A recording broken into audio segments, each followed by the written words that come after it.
En manchette aujourd'hui, fermeture temporaire de la seule épicerie au Lac-Simon et Hydro-Québec met fin à son contrat avec l'usine Rayam. Le TVA Noël Midi commence maintenant.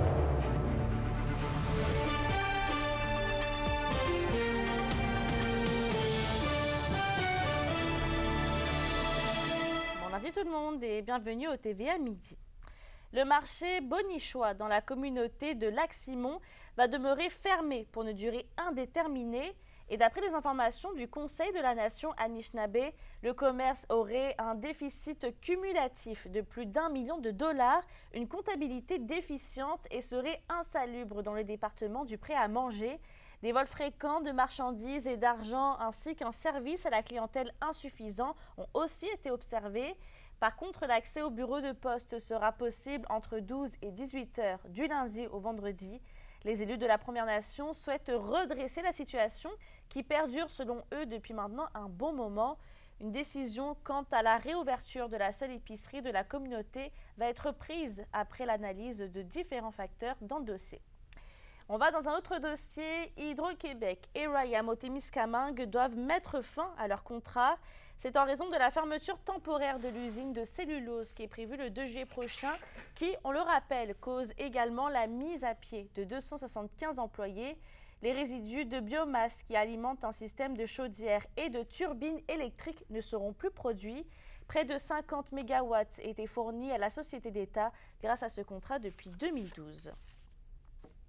Sur un autre sujet maintenant, le dévoilement de la programmation des célébrations de la Journée nationale des peuples autochtones 2024 s'est déroulé ce matin au Centre d'amitié autochtone de Val-d'Or. Et Félix, il y a une nouveauté cette année. Oui, en effet, Mélissa, la journée prend place cette année à un nouvel emplacement à la place Agnico Eagle à Val-d'Or. Les visiteurs auront droit à un circuit d'artisans, à la dégustation de nourriture traditionnelle, à des musiciens. Donc, c'est vraiment une journée sous le signe de la célébration de la culture autochtone, mais aussi de son partage, un partage entre les peuples autochtones, mais aussi les allochtones, donc des gens qui ne sont pas issus des Premières Nations. Edith Cloutier, la directrice du Centre Amitié autochtone à Val-d'Or, évoque que cette journée est aussi s'inscrit dans la réconciliation entre les deux peuples. On peut l'écouter à ce sujet. Mais comme peuples autochtones, nous sommes un peuple résilient, capable de se manifester aujourd'hui maintenant à travers notre langue, notre territoire, notre culture.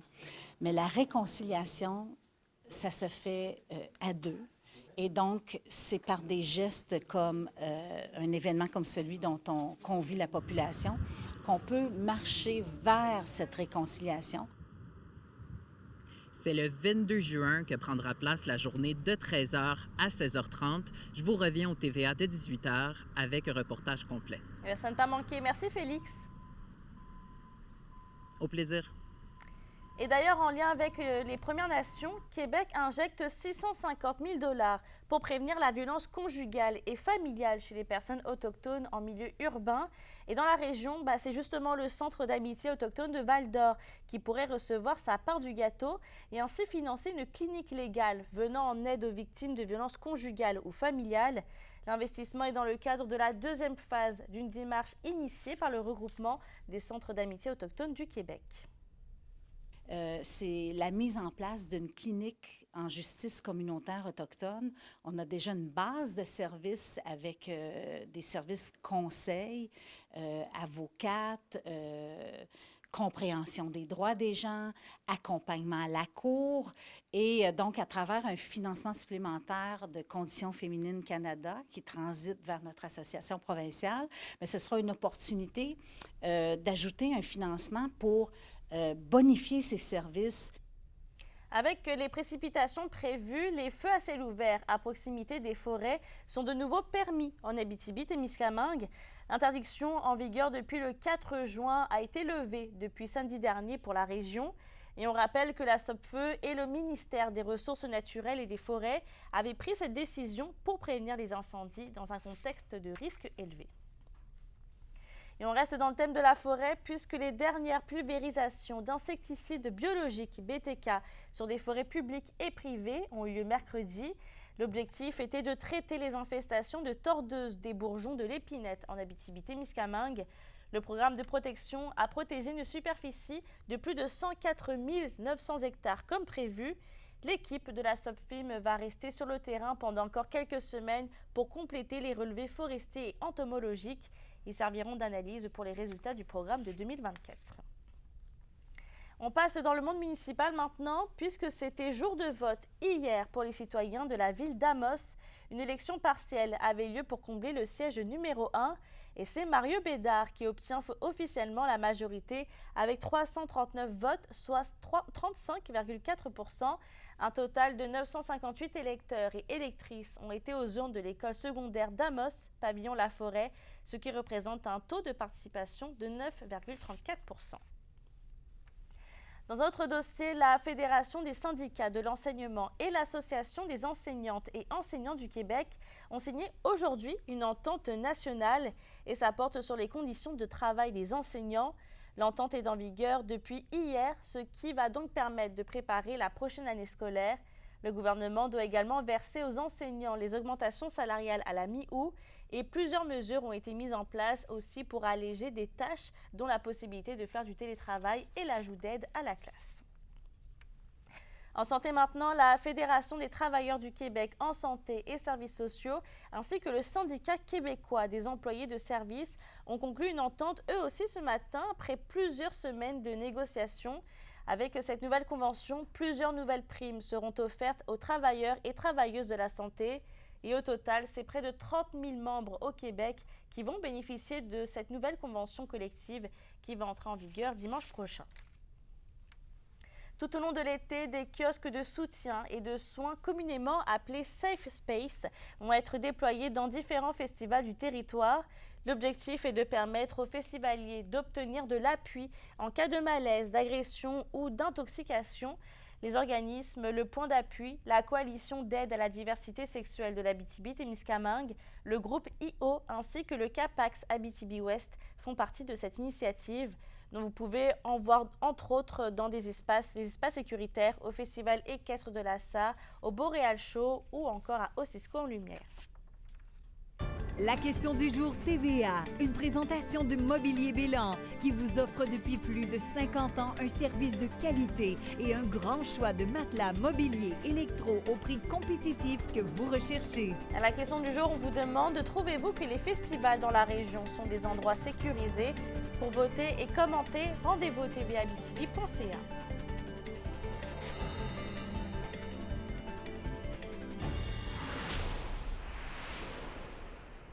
Fierté-Val-d'Or a affronté la pluie avec des arcs-en-ciel dans la région la fin de semaine dernière. 2500 personnes ont assisté aux différents spectacles et activités de la Fierté. Et on rappelle qu'il y avait plusieurs spectacles comme des Dragues en or, une production de Rita Baga où Jimmy Moore présente Madonna, ainsi que des activités flamboyantes comme la marche de la diversité qui ont fait de Fierté-Val-d'Or un succès. Et ça a fait le bonheur de l'organisation puisque après l'édition de l'an dernier, ça avait dû être écourté en raison des feux de forêt. Et c'était ce week-end au repêchage 2024 de la LHGMQ que les Foreurs de Val-d'Or entamaient une importante étape de leur reconstruction. Le Vert et Or détenait le deuxième choix au total de cet encan. Alexandre Cabana était sur place. Les Foreurs de Val-d'Or, we are very proud to select from les Estacades de Trois-Rivières, Benjamin Cossette-Ayotte. Les Foreurs jettent donc leur dévolu au deuxième rang sur le meilleur défenseur du repêchage, selon les experts. Cossette-Ayotte viendra certainement combler un besoin de talent élite à la ligne bleue du Vert et Or. Être draft à Val-d'Or, c'est exceptionnel. J'ai hâte de gagner une prochaine coupe avec Val-d'Or. C'est extraordinaire, honnêtement. C'est un feeling. Ça fait tellement longtemps que je travaille. Un gros défenseur comme ça, bon en sortie de zone, capable de repérer les attaquants, c'est vraiment plaisant. Le directeur général Maxime Desruisseaux a été des plus actifs ce week-end et les Foreurs ont finalement repêché 2 autres fois en première ronde. D'abord, un autre défenseur, puis un attaquant. Pour nous, c'est une surprise. Jacob Gaucher, au numéro 16, on ne s'attendait pas à ça. Écoute, il était listé, là, vous regarderez avant les fêtes, là, mais il était listé dans le top 5, si je ne me trompe pas. Donc, où ce qui est à 16, écoute, c'est un aubaine pour nous. Et puis, ça fait deux gros défenseurs qu'on rentre à l'arrière, donc c'est vraiment plaisant. On a eu une opportunité de faire une transaction et puis de rentrer un attaquant avec Moi, je faisais un talent offensif comme ça. Benjamin, oui, merci. Mais donc, on est vraiment heureux de notre journée. Là. Et pour ce qui est du tout premier choix de l'Encan, c'est Maddox Dagenet qui a été le choix des Remparts de Québec et qui suit donc les pas de son père, Pierre Dagenet. L'ancien des Huskies et des Canadiens de Montréal avait lui aussi été le tout premier appelé en 1995. Et les Huskies ont quant à eux poursuivi leur vente de feu des joueurs de 19 et 20 ans en échangeant le vétéran Louis-Philippe Fontaine aux Cataractes en pleine séance. La meute ne parlait qu'en troisième ronde du repêchage et c'est au 72e rang que les Huskies ont sélectionné le tout premier joueur issu des Forestiers d'Amos à entendre son nom, l'attaquant Jérémy Jarret. C'est exceptionnel. Là, je suis fier. Je peux pas décrire les sentiments. Là. Être repêché par une équipe de l'Abitibi, je peux pas demander mieux. Là. Voici donc qui met fin à cette édition 2024 du repêchage de la Ligue junior maritime Québec. Une édition qui aura certainement été marquée par une dégaine exceptionnelle du directeur général des Foreurs de Val-d'Or, Maxime Desruisseaux, lui qui aura certainement laissé sa marque ici à Moncton. Alexandre Cabana, RNC Nouvelles, à Moncton, au Nouveau-Brunswick. À sa toute première participation au championnat canadien de gymnastique, le jeune athlète Olivier Gobert s'est classé 7e au concours individuel. Et lors de l'événement qui s'est tenu en fin de semaine à Gatineau, il a aussi remporté la médaille d'argent dans l'épreuve de trampoline synchronisée. Le gymnaste évolue avec le club Gym Express de Rouyn-Noranda. À la météo aujourd'hui, ce sera nuageux dans la région avec un 30% de probabilité d'averse et il fera en général sur tous les secteurs un maximum de 10 et 12 degrés. Pour ce soir et cette nuit, on aura encore des nuages pour ce soir et cette nuit. Ce sera dégagé ensuite et il fera un minimum de 4 et 7 degrés. Je termine avec le Conseil régional de l'environnement de l'Abitibi-Témiscamingue qui va installer cet après-midi sa 6e station de lavage d'embarcation. N'oubliez pas aussi qu'on est sur YouTube et XTV Abitibi-Témiscamingue si vous voulez aller voir ou revoir les reportages ainsi que les bulletins de nouvelles. Sur ce, je vous souhaite de passer une excellente journée et on se retrouve tout à l'heure.